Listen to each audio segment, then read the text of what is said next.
दिल्ली के जंतर मंतर पर जो जेन जी का आंदोलन हुआ, उसमें आप अगर उसकी उपलब्धि के रूप में ये मानते हैं कि चूंकि आंदोलन नीट के पर्चे लीक होने के खिलाफ था और जो युवा थे वो मांग कर रहे थे कि इस पर कार्रवाई की जाए और जो शिक्षा के मंत्री हैं धर्मेंद्र प्रधान, उनका इस्तीफा हो, तो वो मांग मान ली गई। लेकिन धर्मेंद्र प्रधान का इस्तीफा इस आंदोलन का सबसे बड़ा टेक अवे हो, ऐसा नहीं है। जंतर मंतर के आंदोलन ने बहुत सारी चीज़ें नए ढंग से परिभाषित की और उन्हें बदल भी दिया। ये आंदोलन 6 जून को शुरू हुआ था और 25 जुलाई तक चला, यानी कि 1 महीना 19 दिन। और इस 1 महीने 19 दिन में अगर आप हिसाब लगाकर देखें तो 5 प्रमुख चीज़ें ऐसी निकल कर सामने आती हैं जो धर्मेंद्र प्रधान के इस्तीफे से जुड़ी हुई नहीं है या उस संबंधित नहीं है।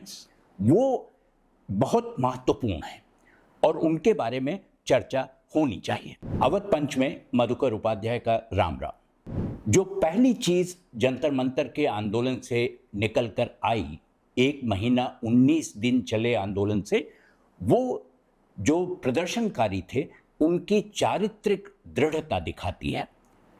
ये बात कोई आसान और सहज बात नहीं है जिसको सामान्य रूप से आप ऐसे ही कह दें और स्वीकार कर लें।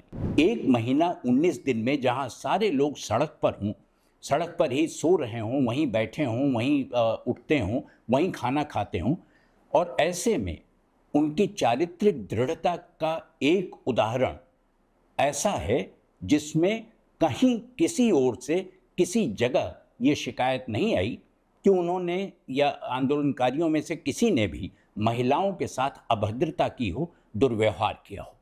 ऐसा बिल्कुल नहीं हुआ। और इसका एक उदाहरण, बहुत अच्छा उदाहरण 1857 के प्रथम स्वतंत्रता संग्राम से मिलता है, क्योंकि उस पूरे दौरान जब भी 4 महीने का वो सीज था, दिल्ली में भी उनका कब्जा हो गया था, तमाम इलाकों में था और तमाम इलाकों में अंग्रेज़ अफसर तैनात थे, उनकी स्त्रियाँ, उनकी पत्नियाँ, बच्चे थे। लेकिन उस पूरे दौरान किसी ब्रिटिश महिला के खिलाफ अभद्रता या उसके साथ छेड़छाड़ या दुर्व्यवहार की कोई शिकायत पुलिस में दर्ज नहीं कराई गई। अंग्रेज़ों का शासन था और अगर वो चाहते तो ऐसा कर सकते थे, लेकिन खुद अंग्रेज़ लेखकों ने स्वीकार किया कि आंदोलनकारियों ने ऐसी कोई हरकत नहीं की। ये बहुत सामान्य सी बात लग सकती है, लेकिन इतने बड़े आंदोलन में ऐसी कोई घटना नहीं हो, ये सिवाय इसके कि आपकी चारित्रिक दृढ़ता बताए और कुछ इसे कहा नहीं जा सकता। और ये जंतर मंतर की पहली बड़ी उपलब्धि है जो युवा वर्ग में और युवा वर्ग की चारित्रिक दृढ़ता को प्रमाणित करती है। जो दूसरी चीज़ है वो उनके साथ जो व्यवहार हुआ और उसके बावजूद उनमें जो संयम बना रहा।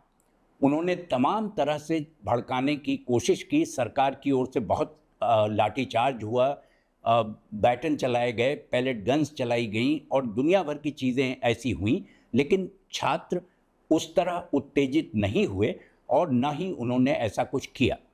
ये बात अपने आप में महत्वपूर्ण है, लेकिन उससे ज़्यादा महत्व की बात यह है कि स्त्रियों की, लड़कियों की भागीदारी इस आंदोलन में और उभर कर उनका नेतृत्व सामने आना, चाहे वो रिया हीर हो मुंबई की, जो पुलिस की वैन के सामने खड़ी हो गई और उसे जाने नहीं दे रही थी, या वो नेहा बोरा हो जो दिल्ली के जंतर मंतर पर थी, या एक वो लड़की जंतर मंतर पर जिसने घेरा बनाकर अपने जो पुरुष साथी थे उनको बचाने की कोशिश की।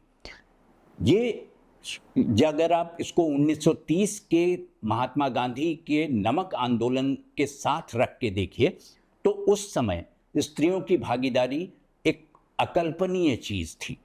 और महात्मा गांधी ने नमक आंदोलन के समय ये कहा था कि मेरी गिरफ्तारी के बाद क्रम से ये लोग नेतृत्व करेंगे, और उसमें तीसरा नाम सरोजिनी नायडू का था। वो चीज़ बढ़ते बढ़ते अब जंतर मंतर के आंदोलन में आकर बिल्कुल साफ दिखाई देती है कि वो समानता और जेंडर न्यूट्रलिटी, उनके बीच में जैसे कोई भेदभाव हो ही नहीं, ये जंतर मंतर की दूसरी सबसे बड़ी उपलब्धि मैं मानता हूँ। तीसरी जो चीज़ है वो है नैतिकता, यानी शुचिता, नैतिकता और अपरिग्रह, किसी की चीज़ उठा लेना या छिपा लेना या चोरी कर लेना। पूरे जंतर मंतर के पूरे आंदोलन के समय एक भी शिकायत ऐसी नहीं आई जिसमें ये कहा गया हो कि किसी का मोबाइल चोरी हो गया, किसी का पर्स चोरी हो गया। ऐसी कोई घटना हुई ही नहीं।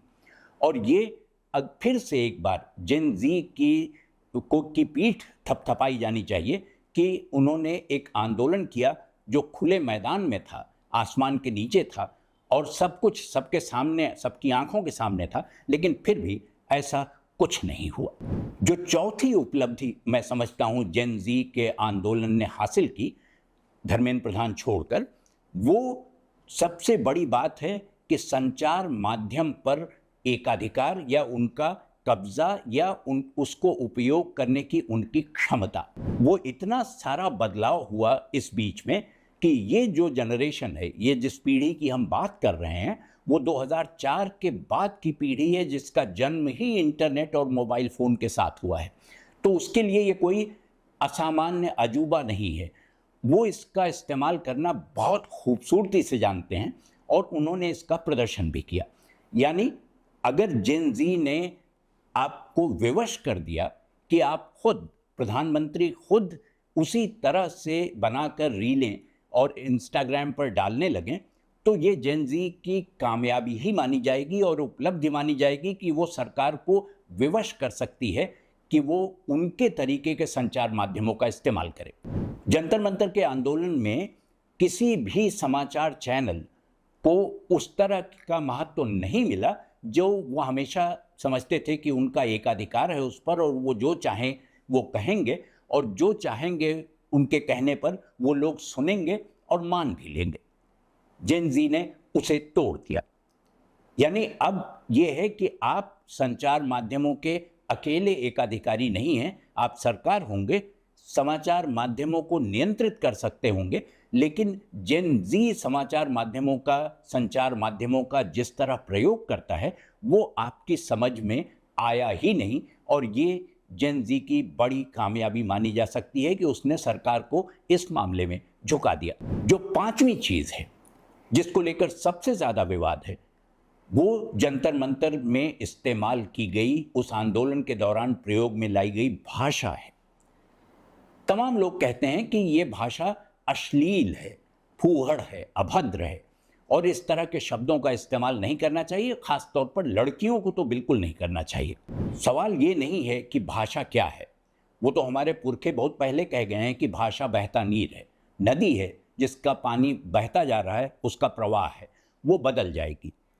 तो जो भाषा पहले थी, जो हमारी पिछली पीढ़ी की भाषा हुआ करती थी, उस भाषा से आप उम्मीद करेंगे कि आप नई भाषा का मुकाबला कर सकेंगे, तो ये एक चूक होगी बहुत बड़ी, जो हुई भी जंतर मंतर के मामले में। पिछली पीढ़ी अधिकतम उसकी भाषा भी बदली।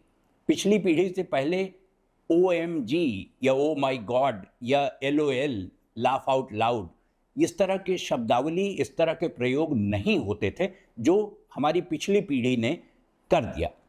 उसके बाद जो पीढ़ी आई उसकी भाषा ही दूसरी थी और उसका व्याकरण था, उसने शब्दों के न केवल हिज्जे बदल दिए, स्पेलिंग बदल दी, उनके अर्थ बदल दिए। अगर आप उन अर्थों को उस तरह से नहीं समझ पा रहे तो ये आपकी कमी है, ये उनकी कमी नहीं है। भाषा अश्लील नहीं होती। गालियां समाज का हिस्सा रही हैं भारत में एक लंबे अरसे तक। वो खुलेआम भी बोली जाती रही हैं और पर्दे के पीछे से भी।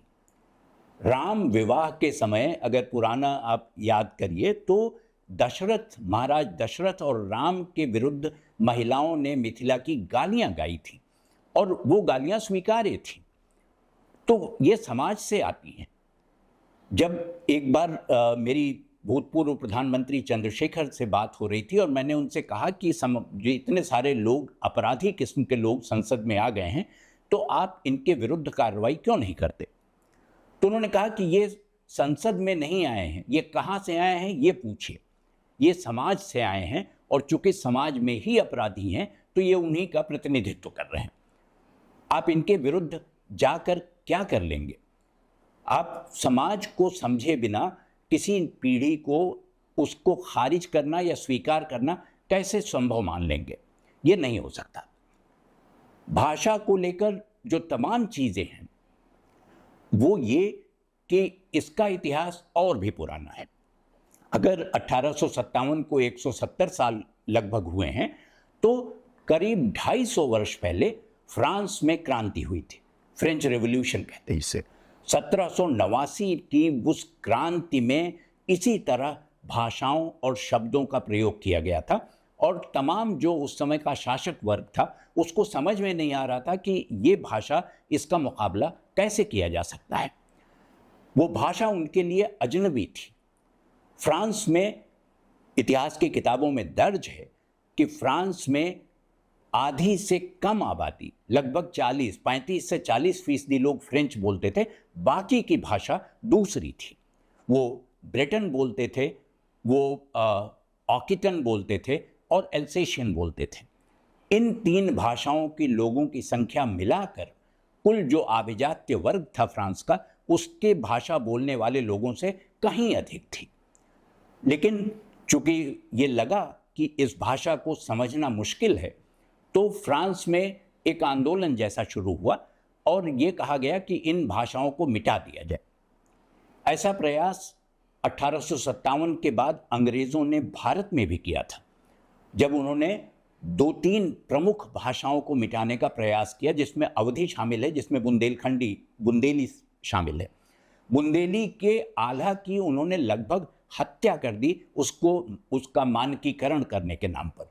यानी एलियट ने जो आला लिखवा दिया वही आला मान्य होगा, वही गाया जाएगा। तो पूरे स्वतंत्रता आंदोलन से आला खत्म कर दिया उन्होंने। लेकिन अवधि की स्थिति ऐसी हुई कि लोग ये समझने लगे कि उनको हेय दृष्टि से देखा जाएगा अगर वो अवधि बोलेंगे, तो उसका भी एक तरह से पतन का प्रमुख कारण अंग्रेज हुकूमत ही थी, और उसी ने ये कोशिश की थी कि अवधि और बुंदेली को इससे अलग कर दिया जाए स्वतंत्रता के आंदोलन से। जो फ्रांस में हुआ वो अद्भुत था। फ्रांस में 2 लोग थे, एबा हेनरी और एक दूसरे थे बर्ट्रैंड। इन दोनों ने मिलकर जो मैक्सिमिलियन की हुकूमत थी उसको ये समझाया कि जब तक इन भाषाओं को समाप्त नहीं किया जाएगा तब तक आप न इनकी भाषा समझ सकेंगे, न इनकी समस्याओं का समाधान हो सकेगा। और राष्ट्र को एक बनाने में ये बहुभाषी होना ही सबसे बड़ी बाधा है। शासकों को ये बात समझ में आई और उन्होंने इसकी खुली छूट दे दी। जो हेनरी और बर्ट्रैंड ने किया, वो 250 साल पहले उन्होंने इन भाषाओं पर एक एक करके हमला शुरू किया।